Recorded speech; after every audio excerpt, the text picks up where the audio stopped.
Hi friends, welcome back. എല്ലാവർക്കും പുതിയൊരു വീഡിയോയിലേക്ക് സ്വാഗതം.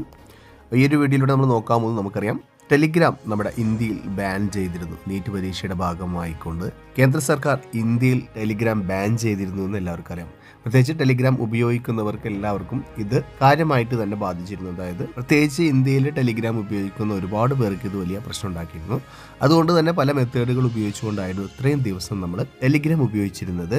എന്നാൽ ആ ഒരു നിരോധനം ഇപ്പോൾ ഇന്ന് മുതൽ 22-ാം തീയതി മുതൽ, അതായത് ജൂൺ 22-ന് ആ ഒരു നിർദ്ദേശം പിൻവലിച്ചിട്ടുണ്ട്. ഇന്ന് മുതൽ നിങ്ങൾക്ക് പ്ലേ സ്റ്റോർ ഓപ്പൺ ചെയ്ത് ടെലിഗ്രാം എന്ന് ടൈപ്പ് ചെയ്ത് കഴിഞ്ഞാൽ നമ്മുടെ ടെലിഗ്രാം ആപ്ലിക്കേഷൻ ഇവിടെ കാണാവുന്നതാണ്. അതായത് കുറച്ച് ദിവസം മുന്നേ കാണാതായ നമ്മുടെ ടെലിഗ്രാം ആപ്ലിക്കേഷൻ പ്ലേ സ്റ്റോറിൽ തിരിച്ചു വന്നിട്ടുണ്ട്.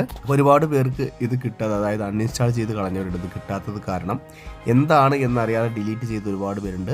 അപ്പോൾ അവർക്ക് ഇന്ന് മുതൽ ഇൻസ്റ്റാൾ ചെയ്ത് നിങ്ങൾക്കിത് ലോഗിൻ ചെയ്യാവുന്നതാണ്. അതുപോലെ തന്നെ ആപ്ലിക്കേഷൻ നമുക്ക് ഓപ്പൺ ചെയ്യുമ്പോൾ തന്നെ നമുക്ക് ഓൺലൈനിലേക്ക് വരുന്നുണ്ട്. കണക്റ്റിംഗ് എന്നായിരുന്നു നമുക്ക് കാണാൻ വേണ്ടി സാധിച്ചിരുന്നത്. ഇന്ന് മുതൽ നമുക്ക് ടെലിഗ്രാം ഓപ്പൺ ചെയ്ത് കഴിഞ്ഞാൽ തന്നെ നമുക്ക് ഇതുപോലെ ഓൺലൈനിലേക്ക് വരുന്നതായിട്ട് കാണാൻ വേണ്ടി സാധിക്കും. ഇനി നമുക്ക് കണക്റ്റിംഗ് എന്നുള്ള പ്രശ്നം ഉണ്ടാവില്ല. ഇപ്പോഴും ഈ ഒരു കാര്യം അറിയാതെ VPN അതുപോലെ തന്നെ മറ്റു മെത്തേഡുകളൊക്കെ തേടി പോകുന്നുണ്ട്. അപ്പോൾ അറിയാത്ത സുഹൃത്തുക്കളിലേക്ക് നിങ്ങൾ ഈ ഒരു വീഡിയോ ഷെയർ ചെയ്ത് കൊടുക്കാൻ മറക്കരുത്.